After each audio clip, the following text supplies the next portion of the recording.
नमस्कार, स्वागत है। हम कर रहे हैं तुलसीदास जी की विनय पत्रिका। पदों की व्याख्या हम देख रहे हैं। 5 पद की व्याख्या हो चुकी है। आज हम आगे के पदों की व्याख्या देखेंगे। तो आइए शुरू करते हैं। ये रामकली राग है, पद संख्या 6 है। क्या कहते हैं? जांचिए गिरिजापति काशी, जासु भवन अनिमादिक दासी, ओढ़र दानी द्रवत पुनि थोरे, सकत न देखी दीन कर जोरे। तो यहाँ पर तुलसीदास जी क्या कहते हैं? किसकी आराधना कर रहे हैं? शिव की आराधना कर रहे हैं। और गिरिजापति, गिरिजापति यानी माता पार्वती के पति। पति कौन है? माता पार्वती के शिव जी हैं। जांचिए, जांचिए से अभिप्राय क्या है? याचना करनी चाहिए, प्रार्थना करनी चाहिए, भक्ति करनी चाहिए। किसकी? यहाँ पर किससे याचना करने की बात कर रहे हैं? शिव से याचना करने की बात कर रहे हैं। गिरिजापति यानी शिव से याचना की बात कर रहे हैं, जो कहाँ रहते हैं? काशी में वास करते हैं। जिनका घर कहाँ है? काशी में है। जासु भवन, और जिसके भवन में अर्थात काशी में अणिमादिक दासी। अणिमादिक यानी अणिमा आदि। अणिमा क्या है यहाँ पर? अणिमा आदि क्या है? दासी है, चेरी है। यानी अणिमा यहाँ क्या है? ये आपको ध्यान में रखना है। जो 8 सिद्धियां हैं उनमें से एक क्या है? अणिमा है। 8 सिद्धियां, नवनिधि और 8 सिद्धि आपने सुना होगा। तो जो अष्ट सिद्धि है, उन अष्ट सिद्धियों में एक का नाम क्या है? अणिमा। यहाँ अणिमा ये वो सिद्धि है जिससे शरीर को अणु जितना सूक्ष्म बना लेने की शक्ति प्राप्त की जा सकती है। 8 सिद्धियों की अगर बात करें तो उसमें सबसे पहले क्या है? अणिमा है। दूसरी यहाँ महिमा है। तीसरी लघिमा, चौथी है गरिमा, 5वीं प्राप्ति, 6ठी सिद्धि की बात करें तो प्राकाम्य है, और 7वीं ईशित्व, और 8वीं है वशित्व। तो ये 8 सिद्धियां हैं। यहाँ पर एक ही नाम लिया गया है, अणिमा। यानी अणिमा जैसी जो अष्ट सिद्धियों में से एक है, वो भी वहां दासी के रूप में विराजमान है।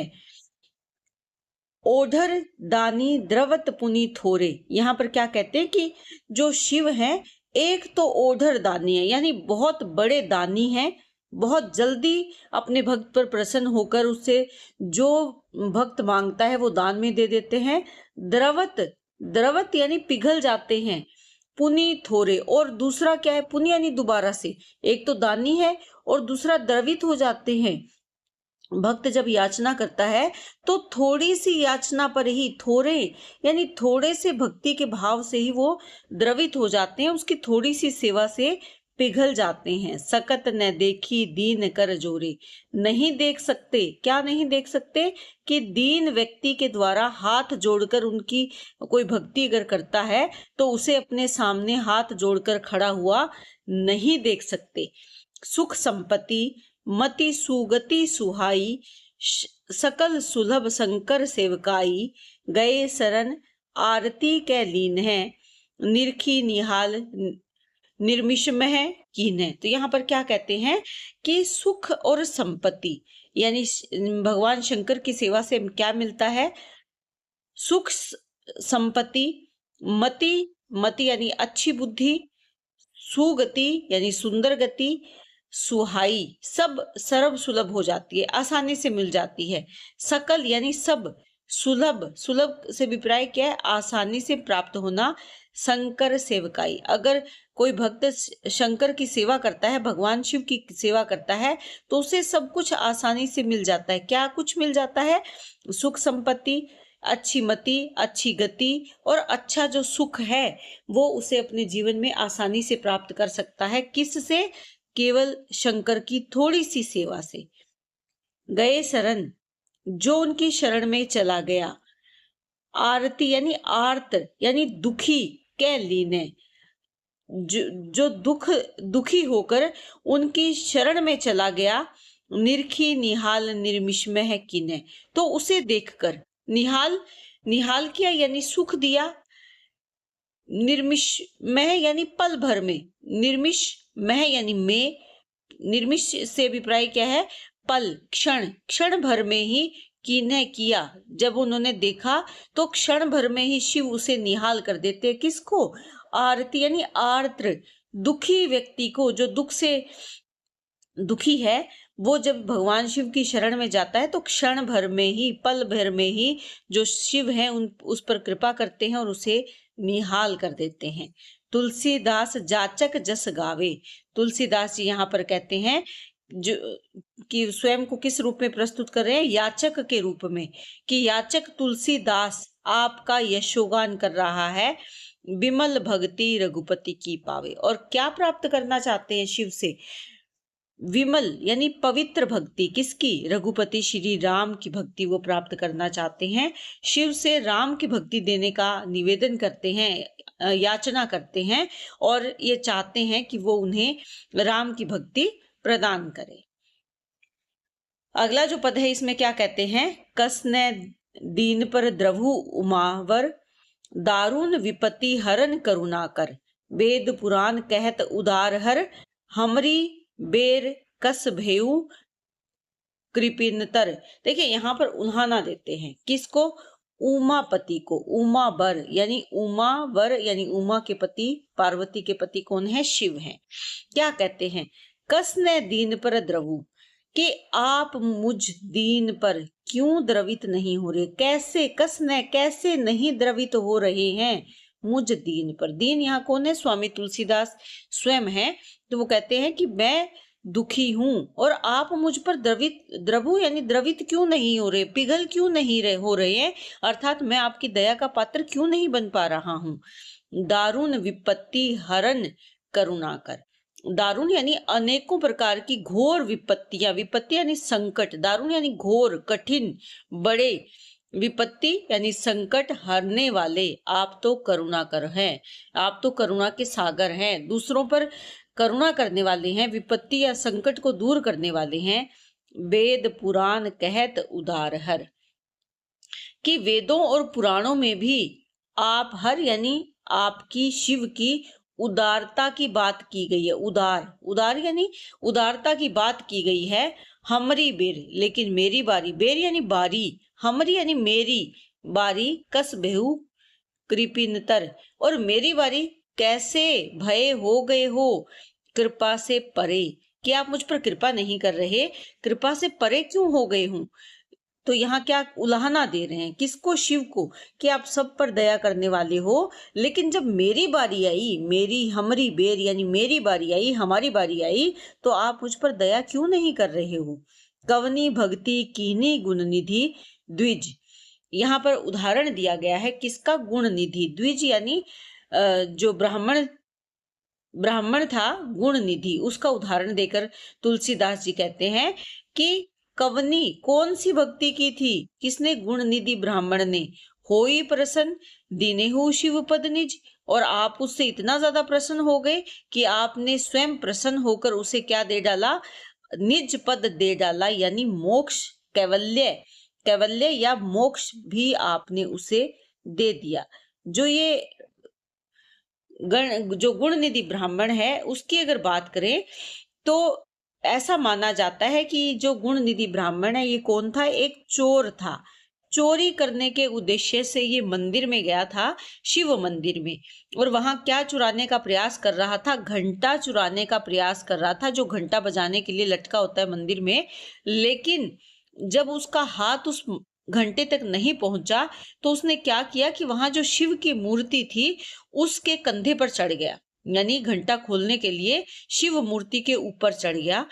शिवजी ने उसी से प्रसन्नता के भाव को ग्रहण किया या उससे प्रसन्न हो गए और उसको कहा कि मांगो, क्या वर मांगते हो। क्यों प्रसन्न हुए? क्योंकि शिव ने ये समझा कि और लोग तो केवल फूल और पुष्प चढ़ाते हैं, लेकिन उन्होंने गुणनिधि से कहा कि तुमने तो पूरा शरीर ही मुझ पर चढ़ा दिया, अपना शरीर ही मुझे अर्पण कर दिया, यही कारण है कि मैं तुम पर प्रसन्न हूं। तो और उसके बाद उसे क्या दे दिया? कैवल्य पद का अधिकारी हो गया था, यानी मोक्ष का अधिकारी उसे बना दिया। तो तुलसीदास जी कहना चाहते हैं कि आप तो किसी दूसरे के तो थोड़े से प्रयास से प्रसन्न हो जाते हो। जो चोर था वो तो चोरी करने के उद्देश्य से आप पर चढ़ा था, लेकिन फिर भी आपने उसे मोक्ष दे दिया। तो मैं कहाँ पर पीछे हूँ, मेरी ओर आप ध्यान क्यों नहीं दे रहे हो। जो गति अगम महामुनि गावहीं, तव पुर कीट पतंग हूँ पावई। यहाँ पर कहते हैं कि बड़े बड़े महामुनि जो हैं, अगम की जो गति है, यहाँ पर क्या कहते हैं कि जो मोक्ष की बात करते हैं बड़े बड़े महामुनि, जिस मोक्ष को अगम, अगम यानी जहां जाया ना जा सके, जिसको कहें कि जो दुर्लभ है, महामुनि उसका गान करते हैं, गावे यानी उसके बारे में बताते हैं।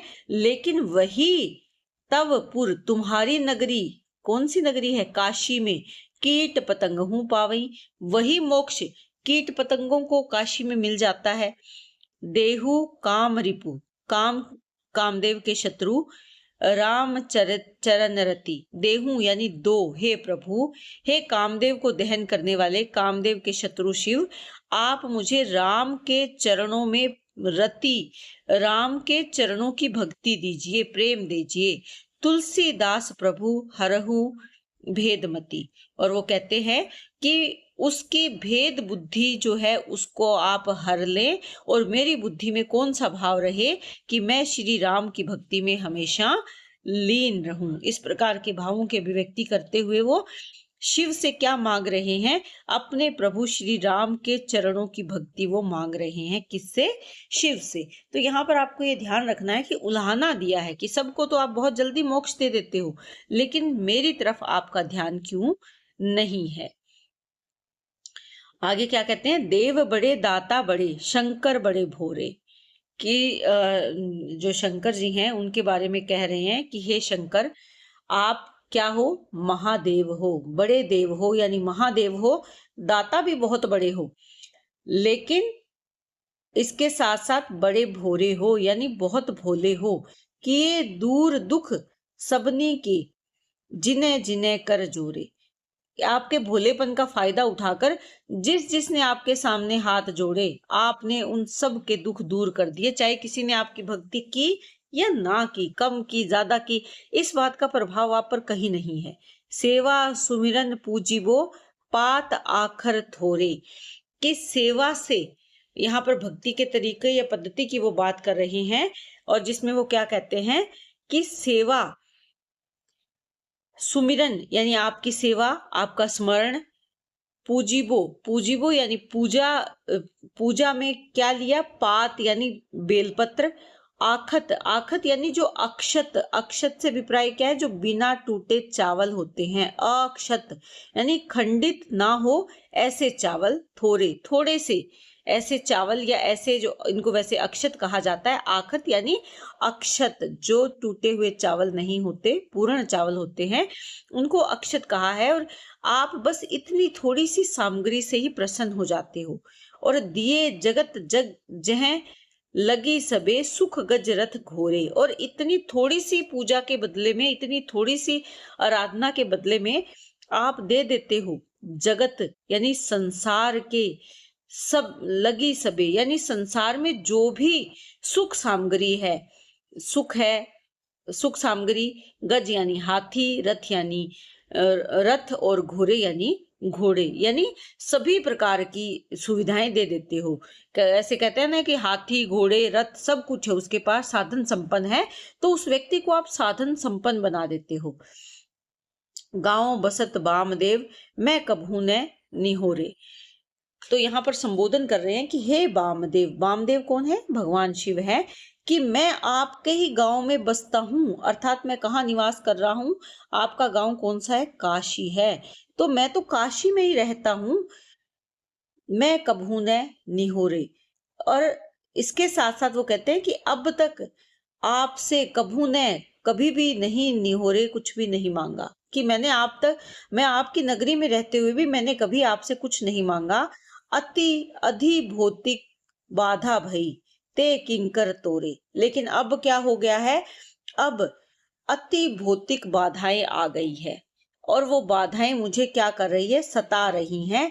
ते किंकर तोरे, और वो बाधाएं और कोई नहीं है, वो किंकर, किंकर यानी सेवक या गण, सेवक या गण किसके हैं? शिव के गण, शिव के सेवक।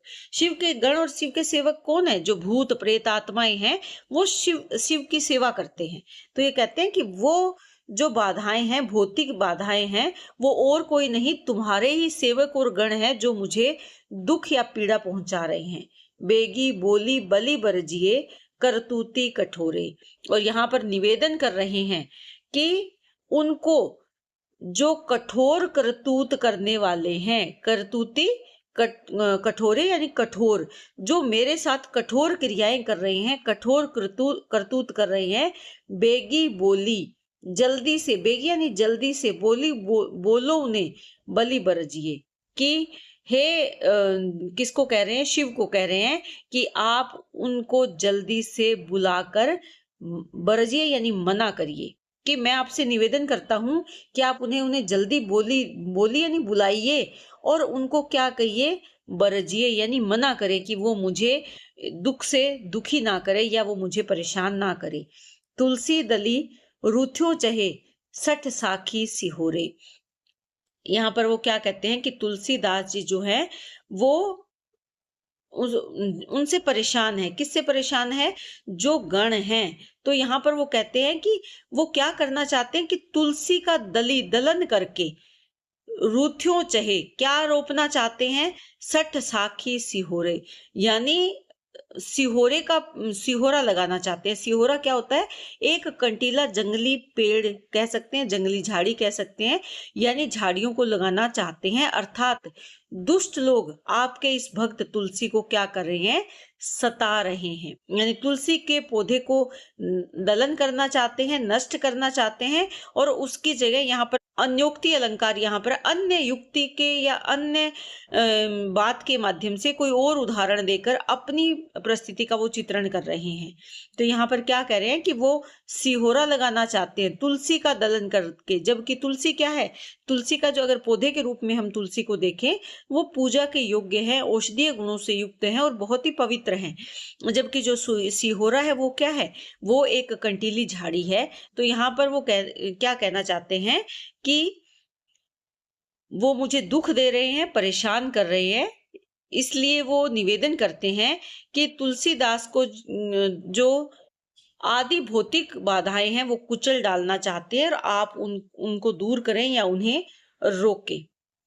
अगले पद को अगर देखें तो क्या कहते हैं कि शिव शिवा होई प्रसन्न करुण दाया। यहाँ पर कहते हैं कि हे शिव, हे शिव, शिव शिवा होई प्रसन्न करुण दया। प्रसन्न होकर क्या करो? दया करो। वो क्योंकि दया के पात्र बनना चाहते हैं, किस लिए? क्योंकि वो राम की भक्ति चाहते हैं। करुणा में उदार कीर्ति, बलि जाऊं हरहूं निज माया।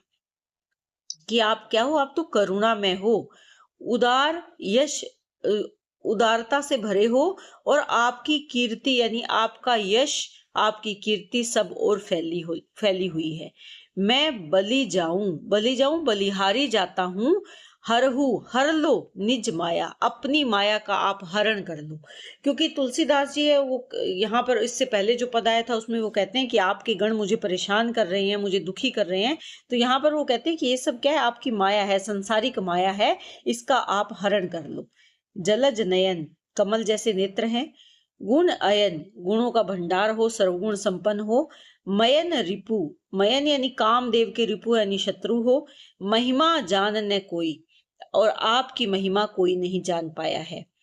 बिनु तव कृपा राम पद पंकज, सपने भक्ति न हुई। वो कहते हैं कि बिना तव यानी तुम्हारी कृपा के, राम के चरण कमलों की सपने में भक्ति नहीं हो सकती। कि जब तक आप कृपा नहीं करो तब तक रामचंद्र जी के चरण कमलों की भक्ति सपने में भी नहीं हो सकती। तो यहाँ रूपक अलंकार का प्रयोग किया गया है।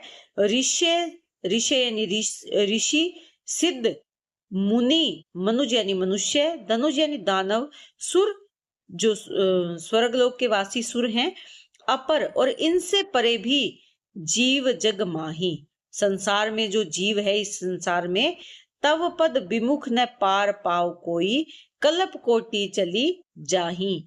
कि तव पद तुम्हारे चरणों से विमुख होकर कोई पार नहीं पा सकता, किसी का उद्धार नहीं हो सकता।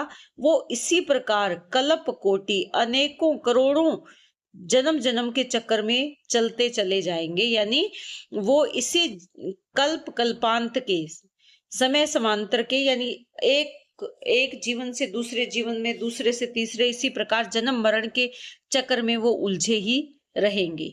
अहिभूषण, अहि यानी सर्प का आभूषण, यानी सांप को आप आभूषण के रूप में पहनते हैं। दूषण रिपु सेवक, दूषण जो आपका शत्रु है, दैत्य को मारने वाले हैं, और आप क्या है, सेवक हैं। किसके सेवक हैं? श्री राम के सेवक हैं। यहाँ पर देखिए समन्वय भाव का चित्रण किया है, क्योंकि तुलसीदास के काव्य की एक खासियत है समन्वयात्मकता। तो यहाँ पर किसकी आराधना कर रहे हैं? शिव की आराधना कर रहे हैं, और शिव को कहते हैं कि आपकी भक्ति के बिना राम की प्राप्ति नहीं हो सकती। और ऊपर से ये कह रहे हैं कि राम, शिव को कह रहे हैं कि आप कौन हो? आप तो राम की सेवा करने वाले हो, राम के सेवक हो।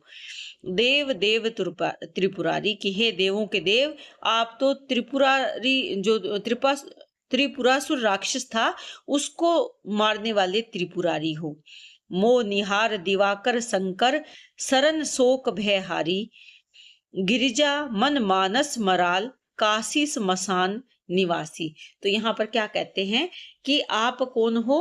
मोह निहार, कहने का भाव क्या है कि आप तो जो चारों ओर अंधकार फैला है उसको दिवाकर, दिवाकर से अभिप्राय क्या है? सूर्य के समान। देखिए सूर्य का कार्य क्या होता है, जब सूर्य निकलता है तो चारों ओर फैला हुआ जो अंधकार है वो समाप्त हो जाता है। तो यहाँ भी वही बात कही है कि देवों के देव महादेव आप कौन हो? आप मोह रूपी घने अंधकार को दूर कर देते हो। कैसे? जैसे सूर्य अंधकार को दूर कर देता है, और जो आपकी शरण में आते हैं उन भक्तों के आप शोक और भय को हर लेते हो, समाप्त कर देते हो। यानी भक्त शोक और भय का हरण करने वाले हो, शोक और भय का हरण करने वाले हो। और गिरिजा यानी जो पार्वती जी हैं, माता पार्वती के मन रूपी मानस के मराल हो, यानी हंस हो। मराल से अभिप्राय क्या है? हंस। तो यहाँ पर भी रूपक अलंकार है, यानी माता पार्वती के मन रूपी मानसरोवर, मानस यानी मानसरोवर में हंस यानी मराल, हंस की तरह विहार करने वाले काशीश, काशी के स्वामी हो। और मशान निवासी, मसान यानी शमशान में निवास करने वाले हो। तुलसीदास हरि चरण कमल बर, देहु भक्ति अविनाशी। और यहाँ तुलसीदास जी फिर से उनसे निवेदन करते हैं, विनती करते हैं कि मुझे हरि चरण, हरि यानी राम के चरण कमल का वर दो, वरदान दो, जो श्रेष्ठ है उनकी भक्ति दो। देहु भक्ति अविनाशी, अविनाशी यानी कभी समाप्त ना होने वाली ऐसी भक्ति का आप मुझे वरदान दो। यहाँ पर भी प्रार्थना कर रहे हैं किसकी? राम की भक्ति प्राप्ति के लिए वो प्रार्थना कर रहे हैं। कौन? तुलसीदास जी। अगला पद देखें तो यहाँ पर क्या कहते हैं? राग धनाक्षरी में है ये, और इसमें क्या कह रहे हैं? देव। यहाँ पर भी किसको संबोधन किया है? देखिए पिछले में अगर अलंकारों की बात करें, वैसे तो यहाँ पर तुलसीदास जी की अगर बात करें तो इनमें रूपक, उपमा, अनुप्रास अलंकार का ज्यादातर प्रयोग किया गया, लेकिन यहाँ पर अगर देखें तो रूपक अलंकार की अगर बात करें तो राम पद पंकज जो पंक्ति यहाँ पर आई है उसमें राम पद पंकज, इसमें कौन सा अलंकार है? रूपक अलंकार है, आप ये ध्यान में रखें। इसके साथ मोह निहार दिवाकर, यहाँ पर भी रूपक अलंकार है।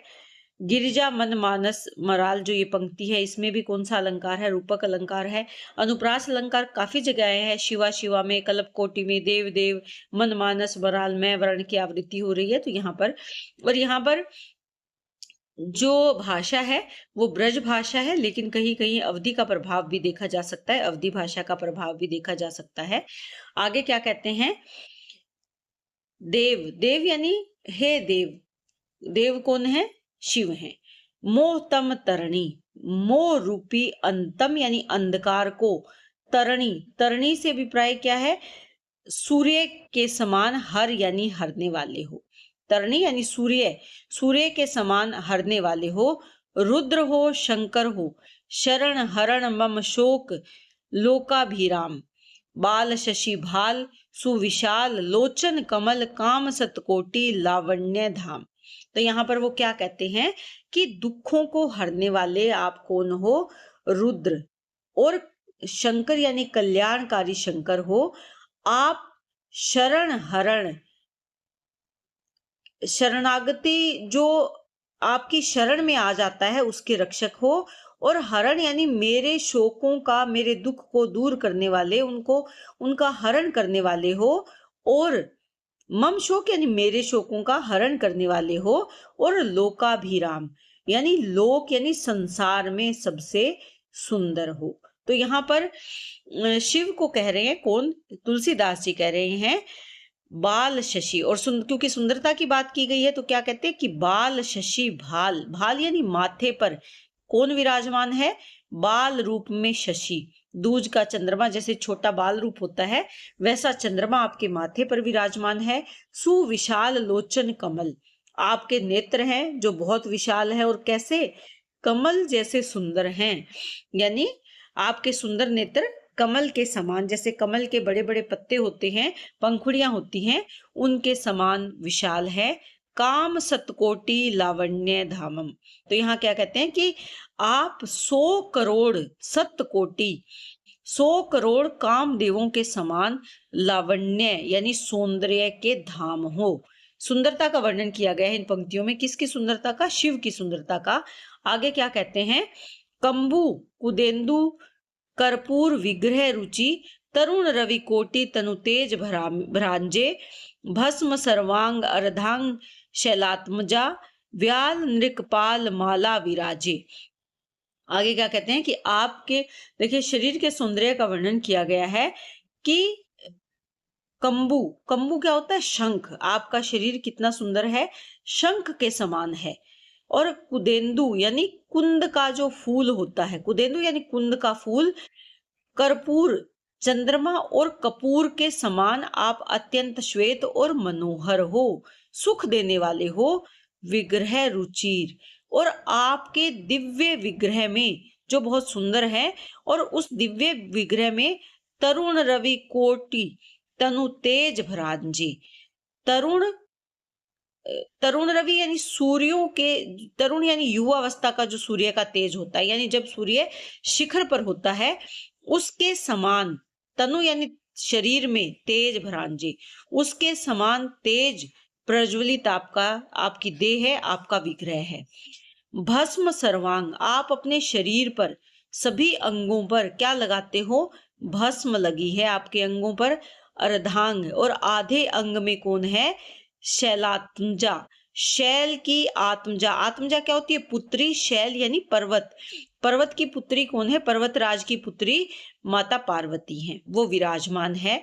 व्याल और नृकपाल माला विराजे, और गले में जो आपने माला धारण कर रखी है वो किसकी है? व्याल यानी सांप, और नृकपाल यानी मुंडों की माला आपके गले में विराजमान है, सुशोभित हो रही है। मोती संकुल जटा मुकुट विद्युत छटा तटनी वरवारी हरि चरण पूतम श्रवण कुंडल गरल कंठ करुणाकंद सचिदानंद वेदवधूतम। तो यहाँ पर क्या कहते हैं? वंदेवधूतम कि मोती संकुल, मोती संकुल यानी मोती के समान कह सकते हैं। आपकी जटा की बात यहाँ कर रहे हैं। जटा, जटा रूपी जो मुकुट है उसमें देखिए हम सब जानते हैं कि जो शिव है उनकी जटा में क्या धारण करते हैं? वो गंगा जी को धारण करते हैं। तो गंगा जी की जो लहरें हैं वो किस प्रकार? मोती संकुल, मोतियों के समूह के समान लग रही हैं। और विद्युत छटा, और उसकी छटा बिजली जैसी है, यानी बहुत चमक रही हैं। आपकी जटा के मुकुट में, यानी जटा का जो आपने मुकुट बना रखा है उसमें जो गंगा प्रवाहित हो रही है, उस गंगा की जो लहरें हैं वो मोतियों के समान अर्थात क्या कहें कि गंगा की जो बूंद है, जल की जो बूंदें हैं वो मोतियों के समान हैं और उसमें से एक अलग ही बिजली जैसी चमक दिखाई दे रही है। तटिनी वरवारी, तटिनी यानी जो नदी है गंगा, उसका वर यानी जल, वारी यानी जल, वर यानी श्रेष्ठ है, यानी श्रेष्ठ जल है, पवित्र जल है। हरि चरण पूतम, और वो श्री हरि के चरणों से ही क्या हुआ है, पूतम यानी पवित्र हुआ है। किसके? हरि चरण पूतम, हरि यानी श्री हरि के चरणों से जो पवित्र हुआ है। श्रवण कुंडल, कानों में सुंदर कुंडल है, श्रवण यानी कान, कानों में क्या है, कुंडल है। गरल कंठ, कंठ में क्या धारण कर रखा है, हलाहल विष को धारण कर रखा है। और आप क्या हो, करुणा के कंद हो, यानी करुणा के मूल हो, सचिदानंद स्वरूप हो और परम अवधूत हो। वंदे अवधूतम यानी परम हंस हो। किसकी वंदना कर रहे हैं? शिव की। वंदे वंदना करता हूं उस अवधूत की, यानी परम हंस की। शूल शायक पिनाकासी कर, शत्रु वन दहन इव धूम ध्वज वृषभ यानम, व्याघ्र गज चरम परिधान, विज्ञान धन सिद्धि सुरमुनि मनुज सेव्य मानम। तो यहाँ पर क्या कहते हैं कि आपके हाथों में क्या है? शूल, आपके हाथों में त्रिशूल है। शायक यानी बाण है। पिनाक धनुष आपने धारण कर रखा है। पिनाकासी, पिनाक और असी, पिनाक धनुष और असी यानी तलवार। इसको तोड़ेंगे तो दो शब्द बनते हैं, पिनाक यानी धनुष और असी, असी से अभिप्राय क्या है? असी, असी यानी तलवार। तो पिनाक और तलवार आपने धारण कर यानी हाथ में धारण कर रखी है। शत्रु वन दहन, और दुष्ट शत्रुओं रूपी वन का, यहाँ भी रूपक अलंकार है। शत्रु वन यानी जो चारों शत्रुओं का जंगल है उसका दहन आप करने वाले हो, जलाने वाले हो। कैसे? इव धूम ध्वज, धूम ध्वज यानी अग्नि के समान हो, वो अग्नि जो जंगल को दहन कर देती है, जंगल को जला देती है। और आपके चारों ओर जो शत्रु है उनको जलाने वाली अग्नि के, शत्रु रूपी जंगल को जलाने वाली अग्नि के समान हो। वृषभ यानम, और आपका यान यानी वाहन कौन है? वृषभ यानी बैल, जो नंदी है वो आपका वाहन है। व्याघ्र गज चरम परिधान, आपके परिधान पोशाक किसकी चमड़ी की बनी हुई है? बाघ और हाथी की चमड़ी के बने हुए आपके परिधान है जो आपने धारण कर रखे हैं।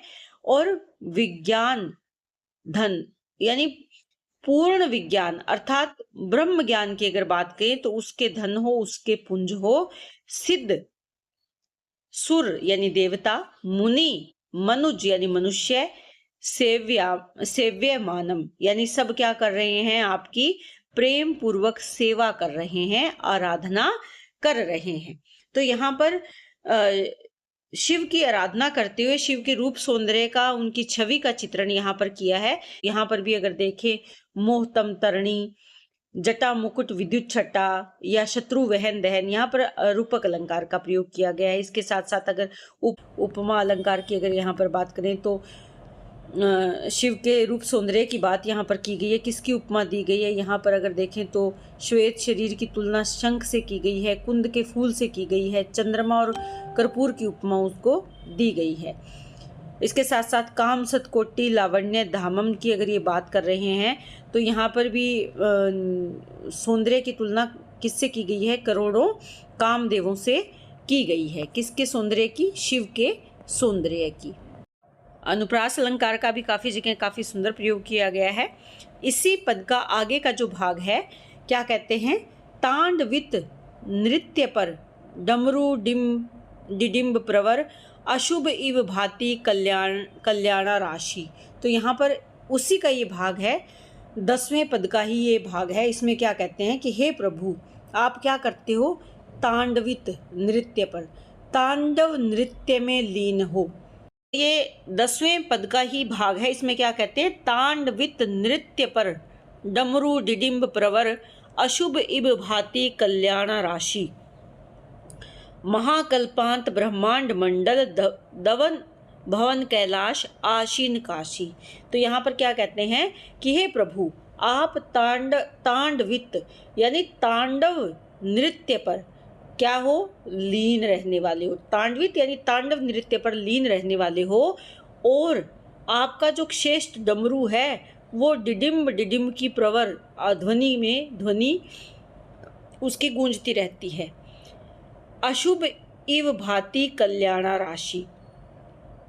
और इसके साथ क्या कहते हैं कि देखने वाले आपको क्या मानते हैं, अशुभ इव भांति, कि आप देखने में भले ही आपका जो रूप है वो कैसा लगता है, क्योंकि आप भस्म धारण करते हो, शमशान में रहने वाले हो, तो आप अशुभ प्रतीत होते हो, लेकिन ऐसा नहीं है। वास्तविकता क्या है कि आप तो कल्याण की राशि हो, मंगल स्वरूप हो। महाकल्पांत ब्रह्मांड मंडल दवन।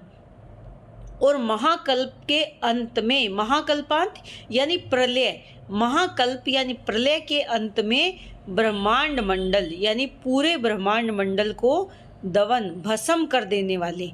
भवन कैलाश, कैलाश को अपना निवास स्थान बनाने वाले। और आसीन, आसीन यानी विराजमान हो, कहाँ पर, काशी में विराजमान रहने वाले महादेव हो। तो वो उनको नमन करते हैं, उनके रूप सौंदर्य का वर्णन करते हुए। तज्ञ सर्वज्ञ यज्ञेश अच्युत विभो विश्व भवदंश संभव पुरारी। ब्रह्मेंद्र चंदार्क वरुणाग्नि वसु मरुत यम अर्ची भवदंडनी सर्वाधिकारी। यहाँ पर क्या कहते हैं कि आप किसको जानने वाले हो, तज्ञ यानी तत्व यज्ञ हो, तत्वों को जानने वाले हो। तज्ञ यानी तत्व यज्ञ यानी तत्वों को जानने वाले हो। सर्वज्ञ, सब कुछ आपको ज्ञात है, सर्वज्ञ हो यानी सब कुछ जानने वाले हो। यज्ञेश यानी यज्ञों के स्वामी हो। अच्युत होता है अविनाशी, जिसका कभी नाश नहीं हो सकता। विभो, सर्वव्यापक हो। और इसके साथ साथ विश्व में, विश्व यानी संपूर्ण संसार जो है वो भवदंश संभव पुरारी, कि आप ये जो संपूर्ण विश्व है ये किससे उत्पन्न हुआ है, आपके ही अंश से उत्पन्न हुआ है। कहने का भाव यहाँ पर क्या है कि संपूर्ण विश्व आपका एक अंश मात्र है, यानी आपके अंश से ही उत्पन्न हुआ है। आगे वो क्या कहते हैं, ब्रह्मा, इंद्र, चंद्रमा और वरुण, वसु जो देव हैं, आठों वसु, वायु, यम यानी यमराज, अर्ची, अर्ची यानी अग्नि की जो लपटें हैं, ये सभी क्या है, ये आप ही के चरणों की वंदना और आज्ञा पाकर क्या करती हैं, कार्य करते हैं। यानी सब क्या है, आपकी ही, जो भी इस ब्रह्मांड में है सब आपकी ही आज्ञा पाकर अपने अपने कार्य करते हैं। अकल निरुपाधि निर्गुण निरंजन ब्रह्म कर्म पथ में कमज निर्विकारे। अखिल विग्रह उग्र रूप शिव भूप सुर सर्वगत सर्व सर्वोपकारम। तो यहाँ पर वो क्या कहते हैं कि आप अकल हो यानी कलाओं से रहित हो, उपाधियों से मुक्त हो, निरुपाधि यानी उपाधियों से मुक्त हो, निर्गुण तीनों गुणों से परे हो, निरंजन माया से रहित हो, ब्रह्म साक्षात परम ब्रह्म हो, कर्म पथ, कर्म पथ यानी कर्म के मार्ग में आप क्या हो, पथ में कमज यानी आप कर्म के मार्ग में आप ही एकमात्र क्या हो, अज हो यानी अजन्मे हो, और निर्विकारम विकारों से रहित हो, अर्थात आप अपने आप में सर्वोपरि हो। सभी सीमाओं से, इस संसार में जो भी सीमाएं हैं उन सीमाओं से आप परे हो। अखिल विग्रह संपूर्ण ब्रह्मांड ही क्या है, आपका शरीर है। अखिल यानी संपूर्ण, विग्रह संपूर्ण ब्रह्मांड आपका शरीर है। उग्र रूप, आपका रूप कैसा है, उग्र है, शिव भी है, शांत भी है। भूप सुर, आप देवताओं के रक्षक हो। सर्वगत हो, सर्वव्यापी हो, सर्व यानी सब, सर्वोपकारम दुखों का नाश करने वाले और सब पर उपकार करने वाले हो, यानी सबके दुखों को नाश करके सबका उपकार करने वाले हो। ज्ञान वैराग्य धन धर्म कैवल्य सुख सुभग सौभाग्य शिवा सानुकूलम तदपि नरमूढ़ आरूढ़ संसार पथ भ्रमत भव विमुख तव पाद मूलम। तो यहाँ पर क्या कहते हैं कि आपकी और किसकी बात करें, शिवा सानुकूलम, आप और माता पार्वती की अनुकूलता के कारण ही क्या है, ज्ञान और वैराग्य है, यानी मनुष्य को ज्ञान वैराग्य धन और धर्म कैवल्य और सुख यानी मोक्ष और सुख सुभग और सौभाग्य प्राप्त है। किसके कारण, आप और माता पार्वती की सानुकूलता के कारण यानी अनुकूलता के कारण ही इस संसार में मानव को ये सभी प्रकार के सुख प्राप्त हो सकते हैं। ज्ञान या वैराग्य की प्राप्ति, धन और धर्म की प्राप्ति, मोक्ष और सुख की प्राप्ति, सुभग और सौभाग्य की प्राप्ति संभव है। इसके बाद भी तदपि नर मूढ़ यानी मूर्ख मानव ही आरूढ़ संसार पथ, यानी मूर्ख मानव ही क्या है, वो आरूढ़ है, यानी निरंतर चला जा रहा है इस संसार के पथ पर, भ्रमत भव भटक कर, विमुख तव पाद मूलम, विमुख होकर तुम्हारे चरण कमलों से, पाद मूलम यानी तुम्हारे जो चरण कमल है उससे विमुख होकर वो सांसारिक वासनाओं के मार्ग में पड़कर जन्म मरण के चक्र में इसी प्रकार भटकता रहता है। नष्टमति दुष्ट अति कष्टरत खेदगत दास तुलसी शुंभ शरण आया देही कामेरी श्री राम पद पंकज भक्ति अनवरत गत भेद माया। यहाँ पर तुलसीदास जी कहते हैं कि हे शंभु, मैं मतिहीन हूँ, नष्ट मति, मेरी मति मारी गई है, मैं बुद्धिहीन हो गया हूँ, दुष्ट अत्यंत दुष्ट भी हूँ, कष्टरत और कष्ट में भी हूँ, संसारिक कष्टों में फंसा हुआ हूँ, खेदगत दुखों से थका हुआ हूँ, दास तुलसी शंभु शरण आया कि हे प्रभु हे शंभु मैं आपकी शरण में आया हूँ, दास बनकर, तुलसी कि मैं तुलसीदास आपकी शरण में आया हूँ, देही कामारी, कामारी यानी कामदेव के शत्रु, कामदेव को नष्ट करने वाले, क्या दो, श्री राम पद पंकज, श्री राम के चरण कमल की भक्ति, अनवरत गत भेद माया,